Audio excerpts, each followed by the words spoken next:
Hello, bacha log. Welcome back to Yodha Batch.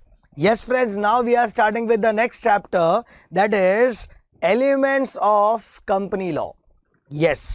तो बच्चा लोग elements of company law शुरू करते हैं. Past exam questions and revise भी करेंगे साथ साथ में. So friends, what is the first question? First question कह रहा है, which one of the following is known as the owners of a company? बच्चा लोग, कंपनी का मालिक कौन होता है?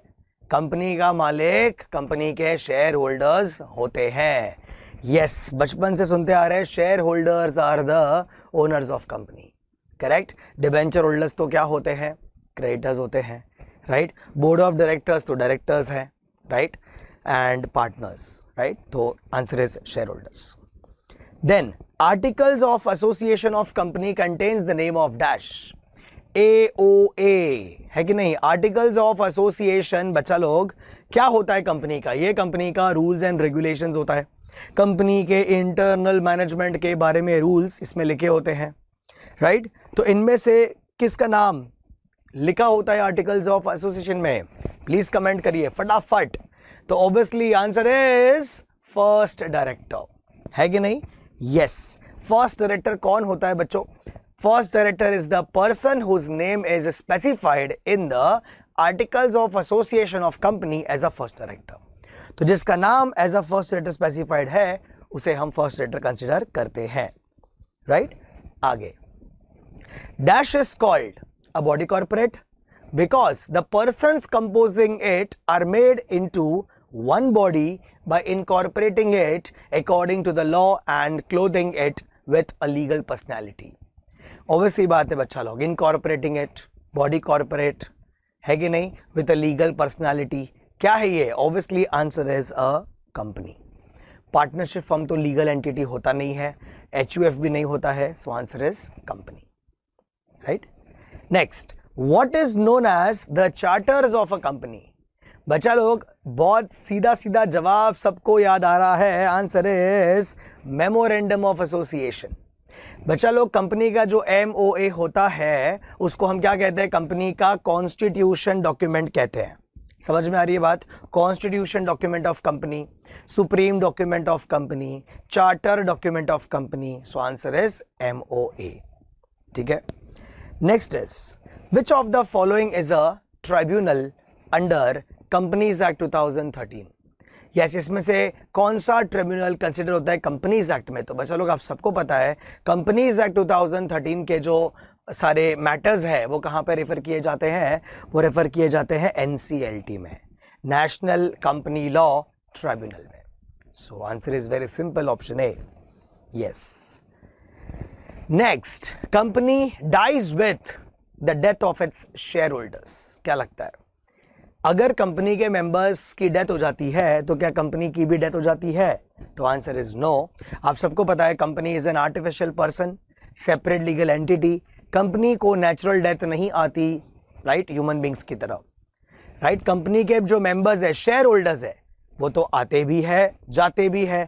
हमने क्लास में पढ़ा था, मेंबर्स में कम, मेंबर्स में go, but company goes on forever and ever and ever. यहाँ पे बात हो रही है परपेचुअल सक्सेशन के बारे में. राइट. तो company dies with the death of its shareholder. Answer is false. Company is an on going, yes, person, on going concern है, इसमें कुछ होता नहीं है. आगे, the basic document of company generally are dash. So बहुत सीधा सीधा जवाब फिर से, memorandum of association and articles of association. ये कंपनी के बेसिक डॉक्यूमेंट्स होते हैं. राइट. यस. आगे, in case of loss to a limited company, liability of the share holder is dash. Yes, अभी आप देख रहे हो लिमिटेड कंपनी क्या होती है? It is one of the types of company.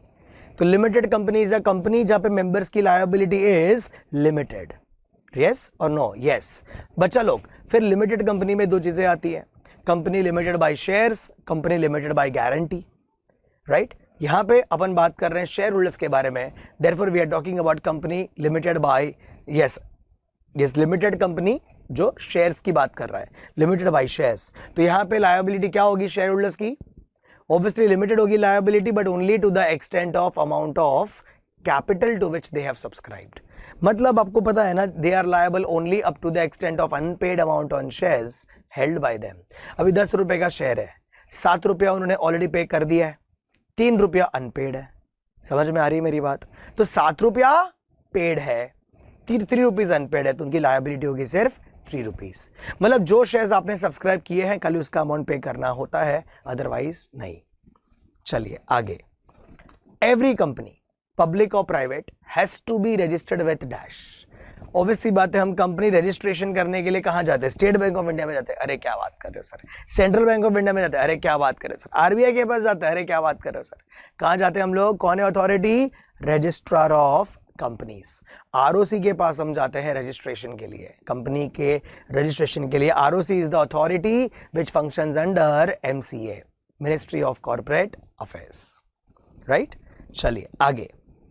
Next आता है, as per section 203 of companies act 2013 read with rule 9 of companies appointment and remuneration of managerial personnel rules 2014, who among the following is not a KMP.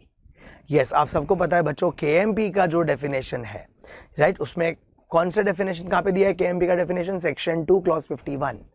तो उसमें list दिया है बच्चा लोग, कौन कौन होता है KMP?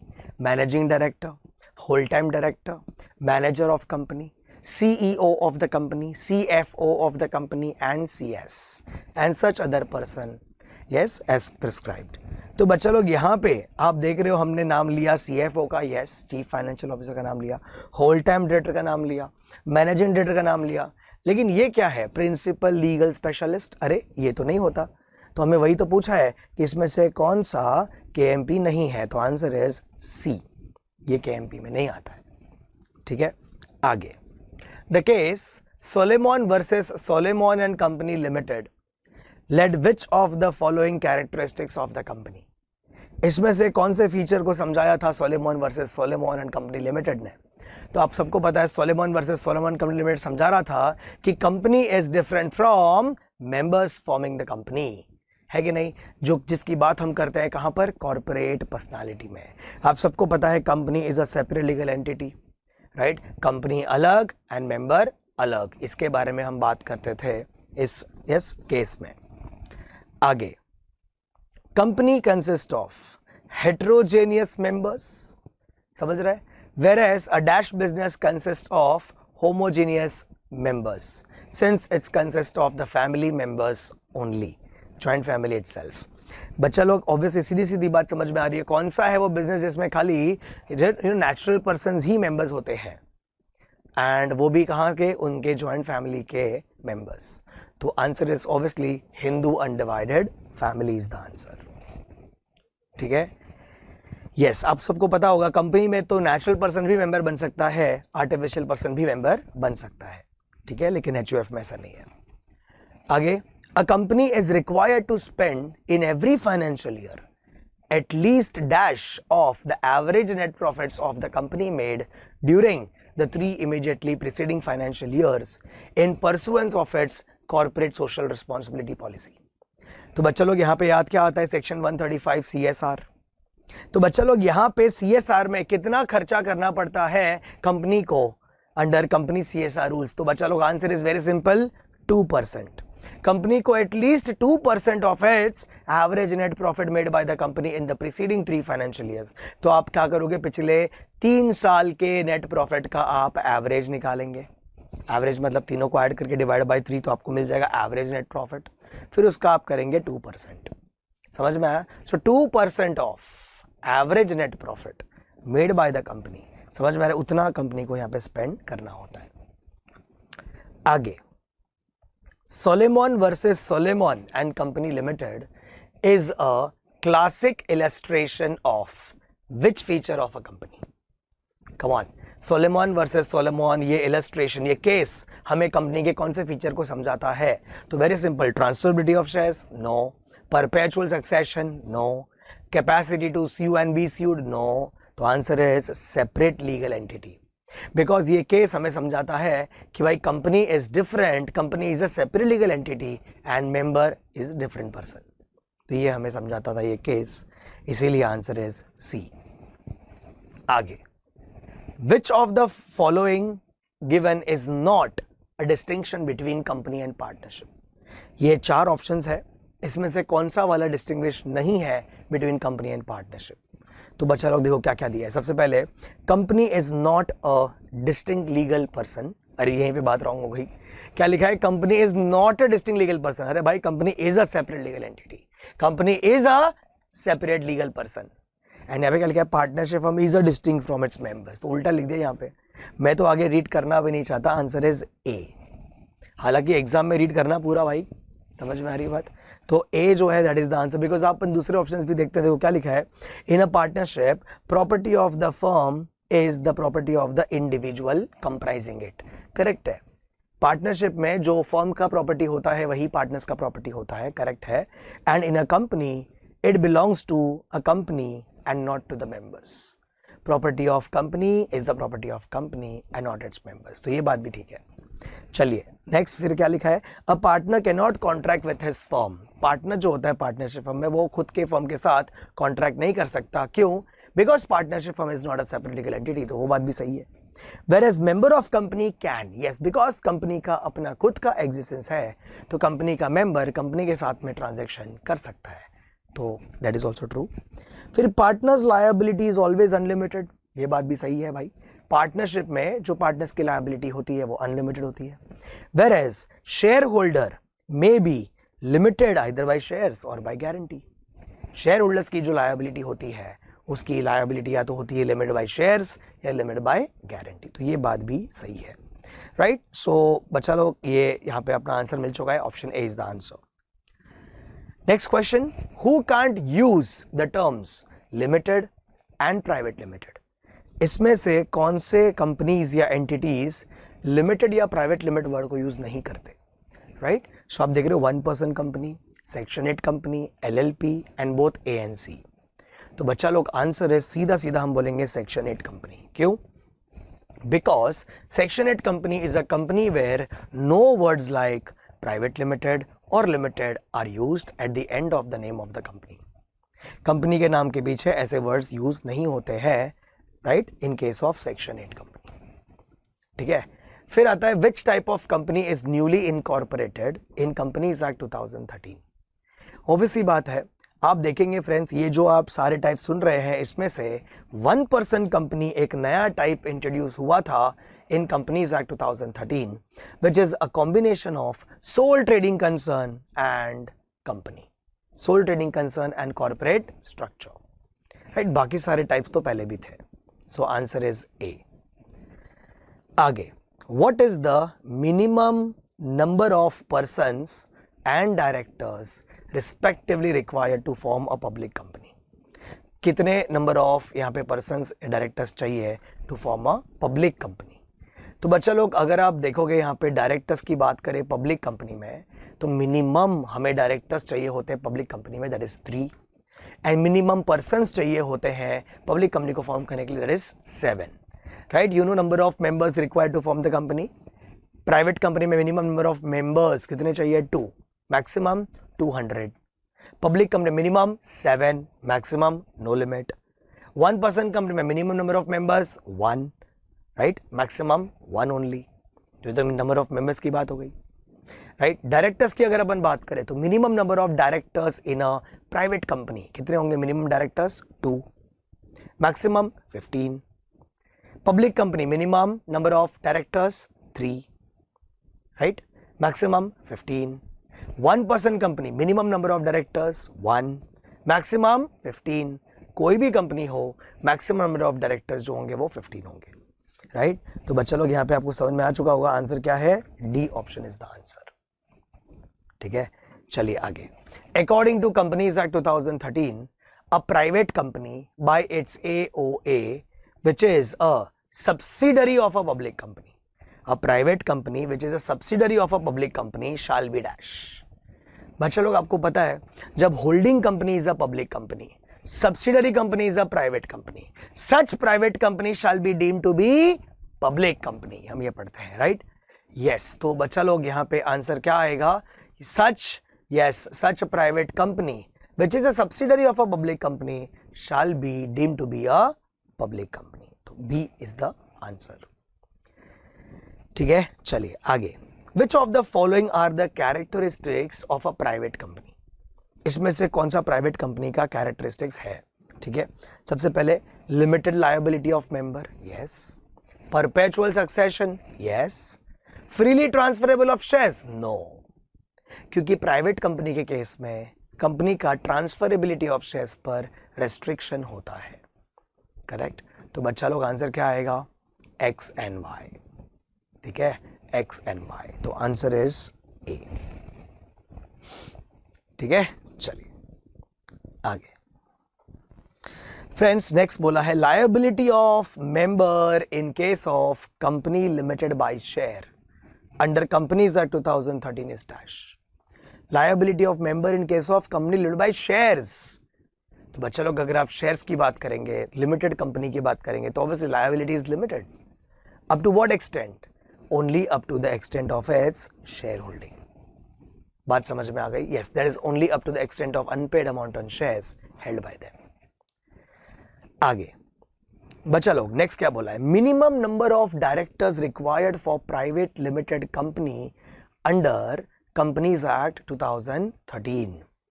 Come on, minimum number of directors कितने चाहिए होते हैं प्राइवेट कंपनी? मैंने आज ही आपको अभी बताया था. तो आंसर इज 2. प्राइवेट कंपनी के केस में मिनिमम नंबर ऑफ डायरेक्टर्स 2.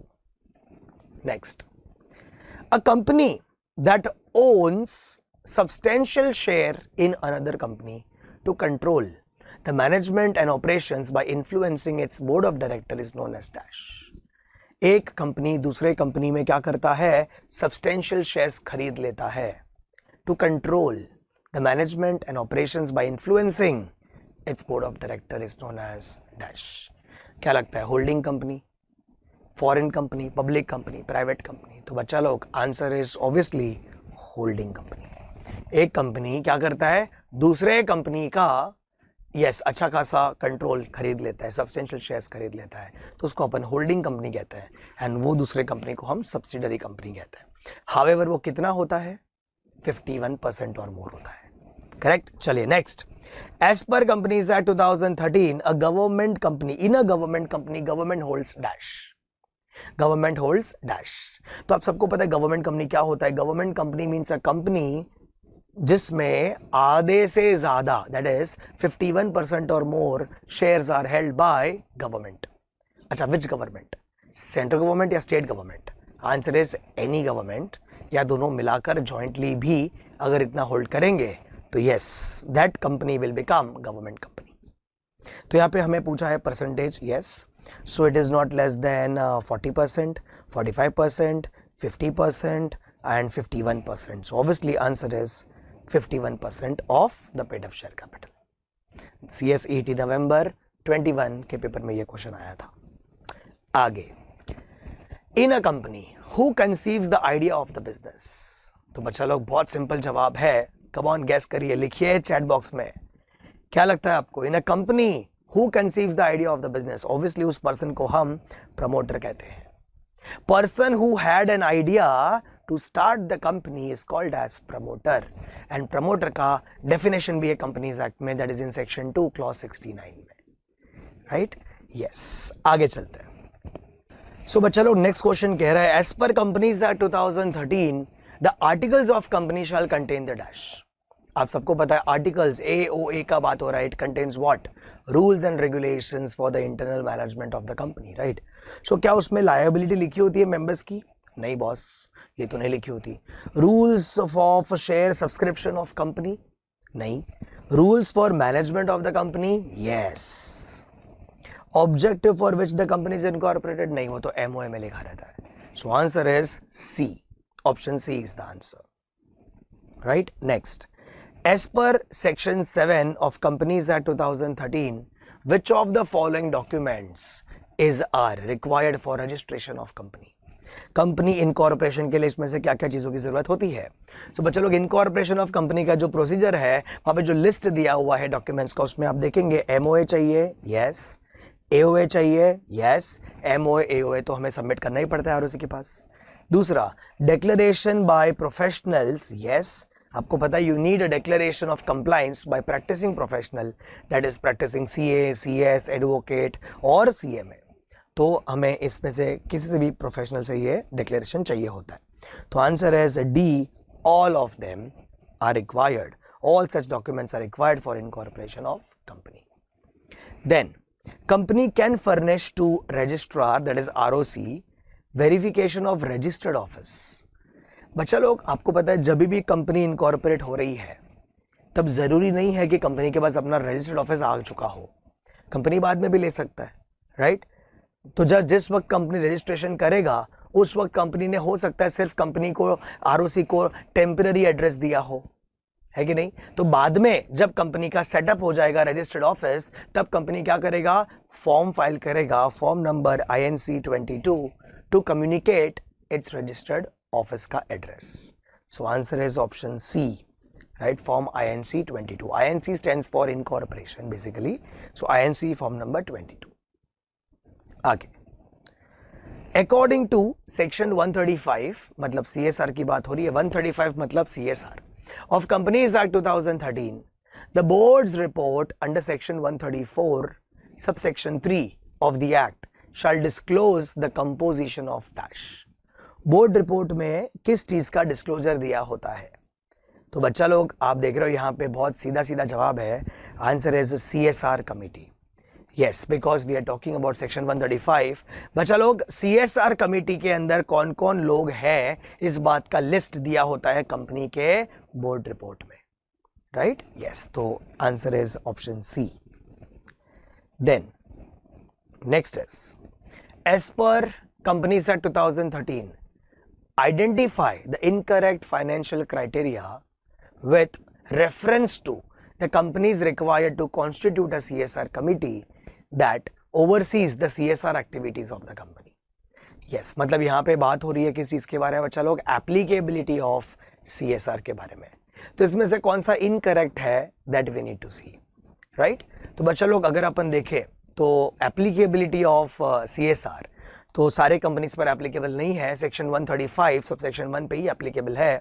तो CSR activities applicable, CSR provisions are applicable on every company जिसका नेट वर्थ इज 500 CR और more during the immediately preceding financial year, और कंपनी का turnover is 1000 CR और more during the immediately preceding financial year, और company का net profit is 5 CR और more during the immediately preceding financial year. आपको बात समझ रहा है? तो 1000 CR वो बहुत सही बात है, टर्नओवर, नेटवर्थ 500 CR बराबर है, नेट प्रॉफिट 5 CR बराबर है, राइट? तो आप देख रहे हो ऑप्शन डी में लिखा है बच्चा लोग, टर्नओवर ऑफ 500 CR और more for the past 2 consecutive years।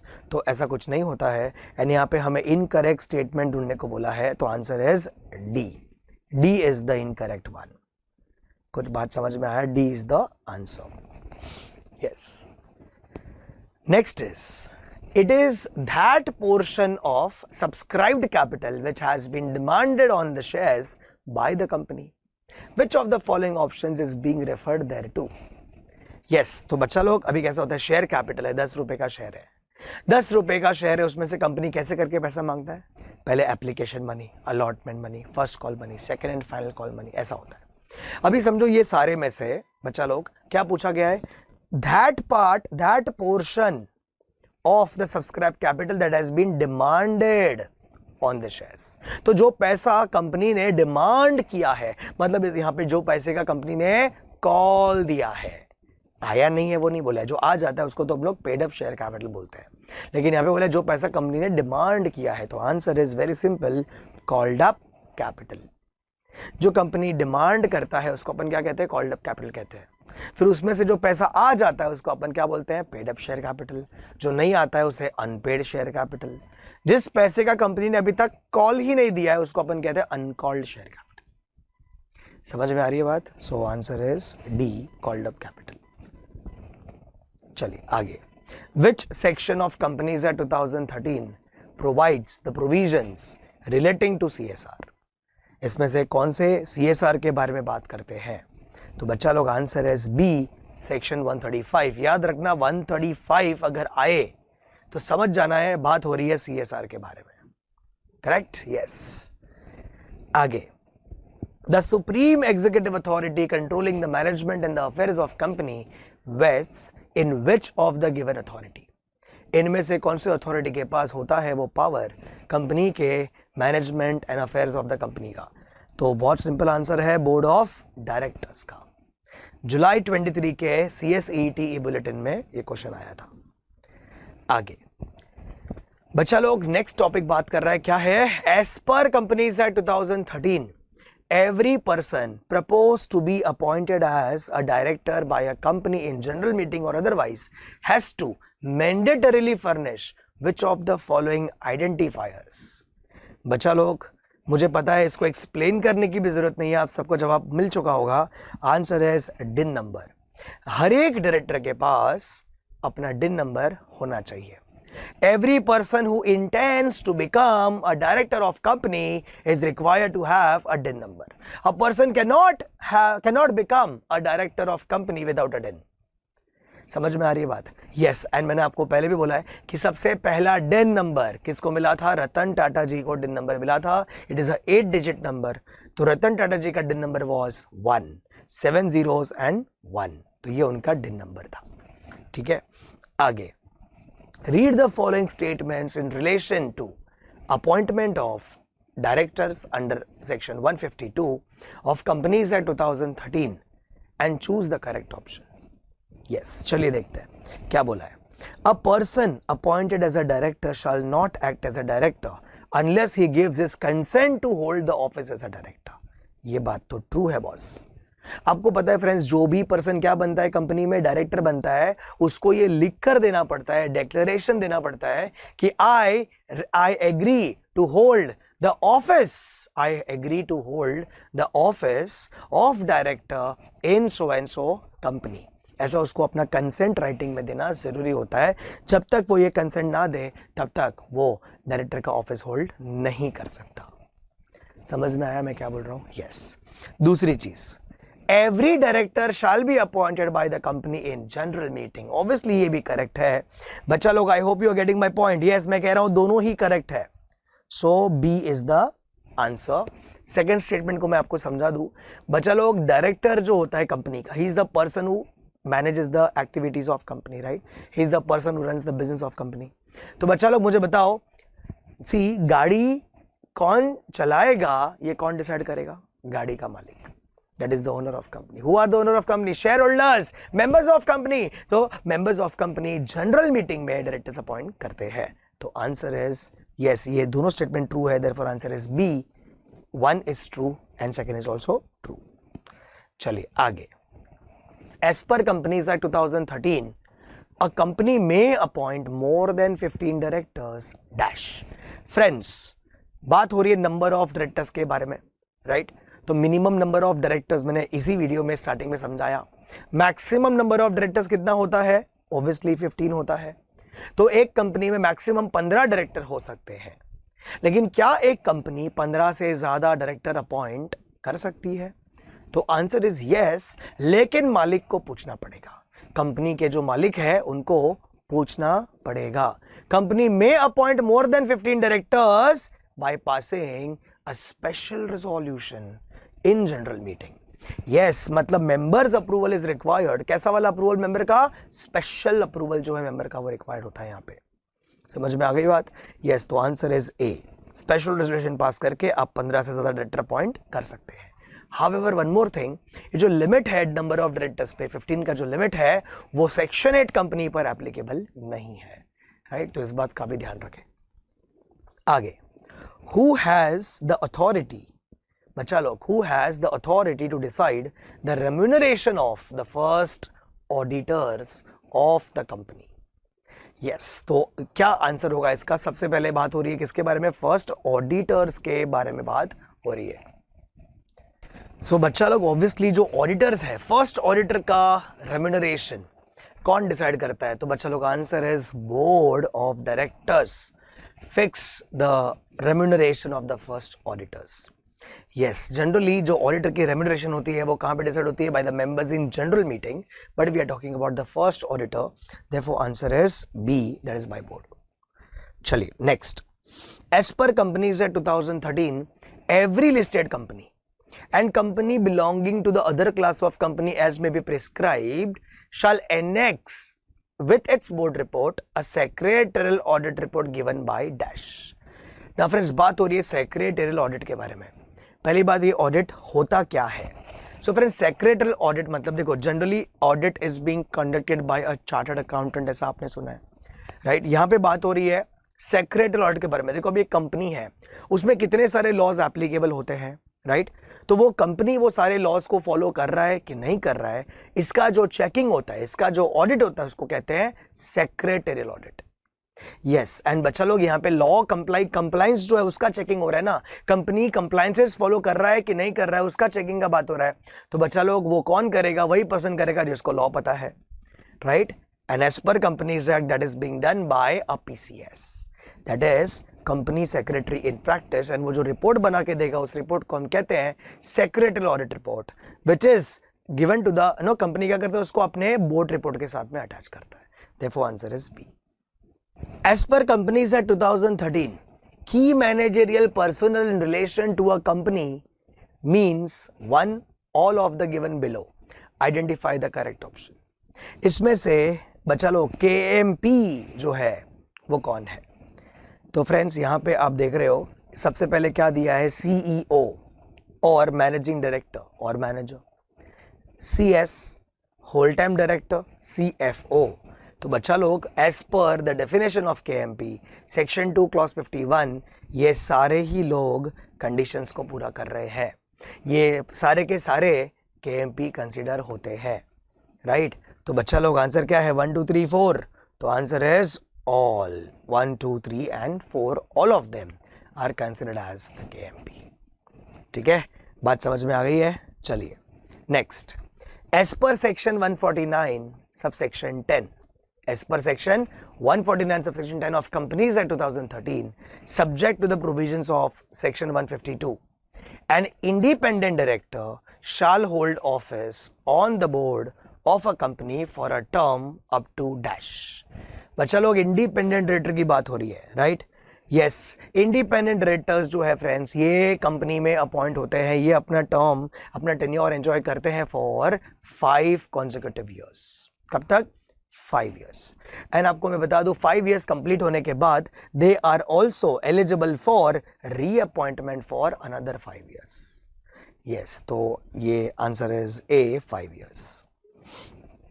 Next बच्चा लोग, नेक्स्ट बोला है which section provides that where there is no provision made in the articles of association of company for the appointment of first directors then subscribers to memorandum who are individual shall be deemed to be the first director of the company until the directors are duly appointed by the member of company.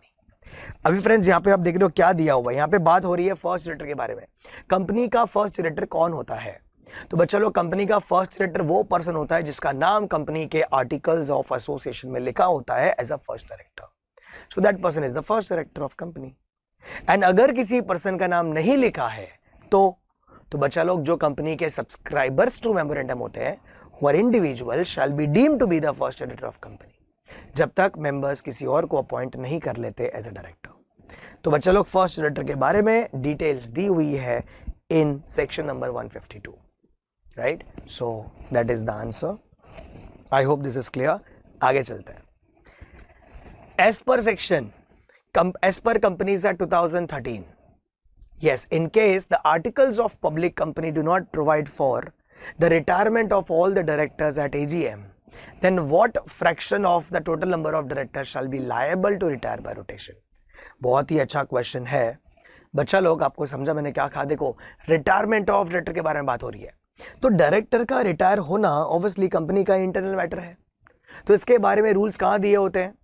इसके बारे में rules दिए होते हैं company के articles of association में, correct? अगर articles of association silent है, अगर उसमें कुछ भी लिखा नहीं है, तो you have to see the rules of retirement in companies act 2013. बात समझ में आ रही है? यस, तो उसमें see there are 2 types of directors. एक तो directors who are liable to retire by rotation, and दूसरा directors who are not liable to retire by rotation, right?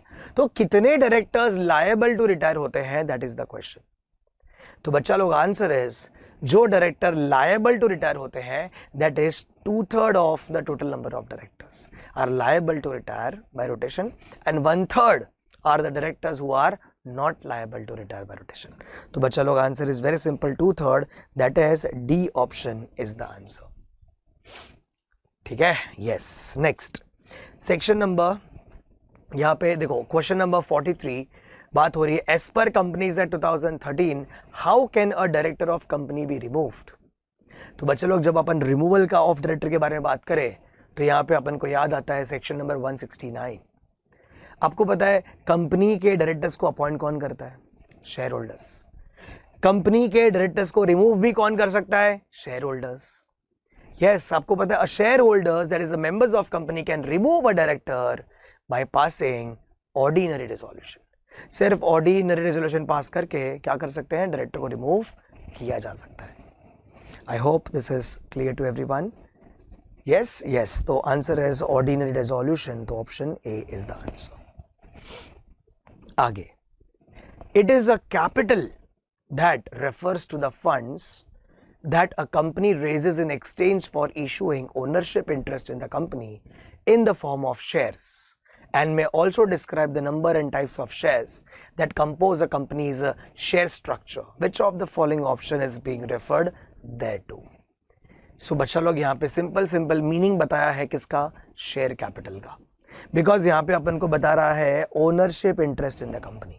Company क्या करता है? फंड रेज करता है. कंपनी फंड रेज करता है in exchange for issuing ownership, मतलब पैसे रेज किए और रिटर्न में कंपनी ने लोगों को शेयर दिया, मतलब ओनरशिप दिया. राइट? तो ये इसमें से क्या है? तो obviously answer is share capital. देख रहे हो आप, CSET जनवरी 23 के एग्जाम में ये क्वेश्चन आ चुका है. राइट? चलिए आगे. नेक्स्ट बात हो रही है, notice for calling a statutory meeting of company should be given with in a period of not less than dash. Come on friends, यहाँ पे आप बोल रहे हो यहाँ पे कंपनी की जो पहली AGM होती है वो उसके लिए नोटिस जो अपन देंगे वो कितने टाइम के अंदर नोटिस देंगे? तो ऑब्वियसली आंसर इज, बच्चा लोग, yes, 21 days clear days notice अपन को देनी होती है. 21 days prior notice in case of general meeting. Board meeting होती तो 7 डेज प्रायर नोटिस. आगे, an application seeking extension of time to hold the AGM of company shall be made to dash. बच्चा लोग, मैंने आपको बताया था कि gap between 2 AGM should not exceed 15 months. लेकिन अगर आप किसी जेन्युइन रीजन की वजह से वो गैप के बाहर, मतलब गैप ऑलरेडी क्रॉस हो चुका है एंड आपने AGM कंडक्ट कर दी, राइट, जहां पे गैप कितना है 2 AGM के बीच में? 15 months के ज्यादा का गैप है, तो क्या आपको एक्सटेंशन मिल सकता है? तो आंसर इज, आपको एक्सटेंशन लेना पड़ता है. You have to make an application to ROC for extension of time and आपको मैक्सिमम एक्सटेंशन मिल सकता है, that is of 3 months. Right? तो बच्चा लोग answer is B, ROC. ROC is the answer. Next, quorum. What is quorum? Quorum क्या होता है? बच्चा लोग, कोरम वर्ड बहुत ही इंपॉर्टेंट है, मुझे पता है आपको क्लिक हो चुका होगा, लेकिन कोरम का मतलब क्या होता है? कोरम का मतलब देखो, समझो आज हमने मीटिंग बुला ली, चाहे बोर्ड मीटिंग हो या जनरल मीटिंग हो, कि भाई इतने सारे लोग हैं कंपनी में. अगर बोर्ड मीटिंग की बात करूं तो इतने सारे डायरेक्टर्स है कंपनी में, 10 डायरेक्टर है, लेकिन मीटिंग में कितने लोग आए? सिर्फ 3 ही लोग आए. तो क्या मीटिंग होगी कि नहीं होगी? क्योंकि बाकी सारे लोग एब्सेंट है. तो उसके लिए हमें चेक करना पड़ेगा कोरम. क्या चेक करना पड़ेगा? कोरम, जिसका मतलब होता है minimum number of members required to be present in the meeting. Minimum इतने लोग तो चाहिए ही चाहिए. जैसे आप देख रहे हो, कोरम जो है बोर्ड मीटिंग का वो अलग है, जनरल मीटिंग का अलग है. राइट? सो बच्चा लोग, कोरम जो यहाँ पे अपन बात हो रहे थे उसका मतलब क्या होता है? मतलब होता है मिनिमम नंबर ऑफ मेंबर्स जो चाहिए मीटिंग कंडक्ट करने के लिए. तो वो मिनिमम नंबर जो होता है उसको कोरम हम कहते हैं. आगे, dividend of company is declared in dash. Company का जो डिविडेंड होता है वो कौन से मीटिंग में डिक्लेयर होता है? Statutory meeting, extra ordinary general meeting, annual general meeting, या नन ऑफ द अबव. तो फ्रेंड्स, यहां पर answer is annual general meeting. Yes, because बच्चा लोग कंपनी के एनुअल जनरल मीटिंग में क्या डिस्कस होता है? कंपनी के एनुअल जनरल मीटिंग में डिस्कस होता है कंपनी का ऑर्डिनरी बिजनेस। कंपनी का ऑर्डिनरी बिजनेस मतलब सिर्फ 4 चीज। क्या क्या होती है उसमें? Adoption of financial statement, appointment of directors, appointment of auditor and their remuneration and declaration of dividend. Yes, तो बच्चा लोग यहाँ पे बात हो रही है, yes, answer is C, that AGM में ऑर्डिनरी बिजनेस डिस्कस होता है and declaration of dividend is one of the ordinary business, therefore it is being declared in AGM. आगे, as per Companies Act 2013, every officer of company whose duty is to give notice of board meeting fails to do so shall be liable for a penalty of dash। जिसका duty था notice भेजने का, उसने notice नहीं भेजा। पहली बात तो बच्चा लोग ये बताओ कि भाई ड्यूटी किसका होता है नोटिस भेजने का? बोर्ड मीटिंग का नोटिस भेजने का ड्यूटी किसका होता है? तो आंसर है सीएस। अगर कंपनी में सीएस नहीं है तो कोई भी डायरेक्टर भेज सकता है या फिर any person authorised by board, इसमें से कोई भी भेज सकता है। तो जिसका ड्यूटी था कंपनी में नोटिस भेजने का बोर्ड मीटिंग का, अगर उसने नोटिस नहीं भेजा तो उसके ऊपर पेनल्टी पड़ती है, that is fine of ₹25,000 rupees. तो yes, 25,000 is the answer. Answer is option A, 25,000 rupees, right? Yes. And then हम आ चुके हैं हमारे इस वीडियो के योद्धा series of this chapter elements of company law का लास्ट क्वेश्चन। काफी अच्छा क्वेश्चन है, सुनकर जाइए। As per companies act 2013, CSR committee shall perform which of the following functions. इसमें से कौन कौन से काम CSR कमिटी करता है? तो आप देख रहे हो, सबसे पहले formulate and recommend to board. So पहली चीज बोली है formulate and recommend to board a CSR policy which shall indicate the activities to be undertaken by the company in the areas specified in schedule 7। क्या ये काम CSR committee करता है? तो आंसर इज जी, यस, करता है। क्योंकि CSR committee का काम क्या है? CSR पॉलिसी फ्रेम करके बोर्ड को रिकमेंड करना, फिर जो अमाउंट खर्चा होने वाला है उसे बोर्ड के पास रख के रिकमेंड करना, फिर बोर्ड उसे अप्रूव करता है। समझ में आ रही है बात? तो ये सब उसका काम होता है। तो फर्स्ट तो यस है boss. Second, recommend the amount of expenditure to be incurred on the activities carried out by CSR committee. Yes, जो अमाउंट रिकमेंड करना भी उसका काम होता है बोर्ड के पास। यस। तीसरा, decide the remuneration of managing director taking care of the compliance of CSR activity. तो बच्चा लोग ये तो उसका काम नहीं होता है। तो आंसर क्या है? 1 and 2। Yes, so therefore option A will be the answer। ये भी CSET जनवरी 23 एग्जाम में क्वेश्चन आया हुआ है, राइट? तो I hope this is clear to everybody. बच्चा लोग, यहाँ पे आपकी रामबाण सीरीज खत्म हो चुकी है। Are you getting my point? Yes. So बच्चा लोग, ये है हमारा जेके शाह ऑनलाइन वेबसाइट की details. You can go there and you can purchase new syllabus CS executive recorded lectures, जो हमने इसी तरीके से इसी कंडीशंस में रिकॉर्ड किया है, राइट? सो यहाँ पे you can also see the number for the same, right? So all the best for your CS executive preparations. I know you are going to pass CSET, right? So congratulations in advance. And also बच्चा लोग, all the CSET students जो हमारे face to face batches के students हैं, you can go to our face to face centers also for your CS executive admissions. Thank you so much everybody. All the very best. See you in CS executive. Bye bye everybody. Thank you.